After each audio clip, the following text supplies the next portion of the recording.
अच्छा, अब आपसे सवाल मेरा आईटी सेक्टर को, क्योंकि हम लोग बात कर रहे थे, आपने उस समय चर्चा कर रहे थे, तो मेरा सवाल सर यहाँ पे ये है कि देखिए अभी आईटी सेक्टर के 3 कंपनियों के रिजल्ट आए, टीसीएस, इन्फोसिस, विप्रो के, और सबके नंबर जो हैं वो काफ़ी म्यूटेड रहे हैं। रेवेन्यू ग्रोथ में जो कांस्टेंट करेंसी है उसमें गिरावट देखने को मिली, और इतना ही नहीं बल्कि आगे की जो गाइडेंस है जो सबसे बड़ी भूमिका निभाती है उसमें भी धीमापन के संकेत साफ तौर पर दिए जा रहे हैं। क्योंकि आईटी इस कैटेगरी में आता है, यहाँ पर ये भी एक तरीके से आप समझिए कि हम लोग सेक्टर थीमेटिक की बात करें तो ये इसके अंदर ही आएगा। तो यहाँ पर मैं ये समझना चाह रहा हूँ आपसे कि कहा जाता था एक टाइम में कि सबसे सेफ बैटों में से एक है, जैसे एफएमसीजी हो गया, आईटी हो गया, लेकिन अब यहाँ स्थिति खराब हो गई है। तो एक तो ये समझाइए कि स्थिति क्यों खराब है। दूसरी चीज़ ये, बहुत सारे ऐसे निवेशक हैं जिन्होंने टेक्नोलॉजी फंड्स में निवेश किया हुआ है, और पीछे इस तरह की मैं खबर भी पढ़ रहा था जैसे आईटी को लेकर डोनाल्ड ट्रंप के ऐलान होते गए, और जिस तरीके से यहाँ तक कि जो डील वैल्यू होती है वो भी इम्पैक्ट होती हुई देखी कंपनियों की। तो बहुत सारे निवेशक म्यूचुअल फंड के उन्होंने पैसा बाहर निकाला। आपके हिसाब से बने रहना चाहिए, निकल जाना चाहिए, क्या करना चाहिए? हर्ष, सबसे पहले तो ये समझना बहुत बहुत जरूरी है इन्वेस्टर्स को कि जब भी वो सेक्टोरल या थीमेटिक फंड्स में एंटर करते हैं, उनका होराइजन अगर 3 से 5 साल का नहीं है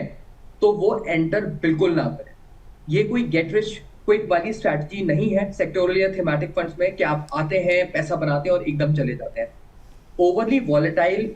थीमेटिक एंड सेक्टोरल फंड्स होते हैं। इसलिए इन्वेस्टर्स को ये समझना सबसे पहले जरूरी है कि अगर आपका टेन्योर या लॉन्जिटिविटी एक बड़ी नहीं है 3 से 5 साल, तो आप बिल्कुल इस सेक्टोरल बेस्ड या थीम बेस्ड फंड्स के अंदर एंटर ना करें।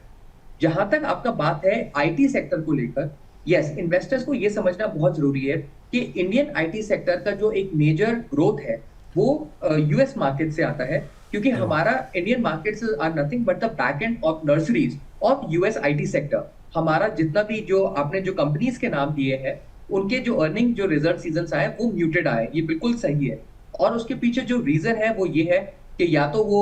जो मर्जर्स होने थे या जो डील्स होनी थी वो नहीं हुए, या जो एक स्लो डाउन जो देखा गया है उसके कारण एक इम्पैक्ट आया है। और एक ऑल्सो जो एक इम्पैक्ट आया है वो ये कि आर्टिफिशियल इंटेलिजेंस भी काफी नया टाइप का एक हलचल मचा रही है आईटी सेक्टर में, जिसके कारण काफी सारे ले ऑफ्स भी देखे जा रहे हैं। So as a result of which IT sector तो हर बार एक बहुत एब्रप्ट होता है, बिकॉज आईटी का तो काम ही यही है कि वो एक एब्रप्शन लेकर आती है अलग अलग थीम, अलग अलग सेक्टर्स में। सो अगर मैं आपकी क्वेश्चन को डायरेक्टली आंसर करूं तो मैं ये बोलना चाहूंगा कि अगर जिन इन्वेस्टर्स ने भी इन सेक्टर्स में इन्वेस्ट किया है,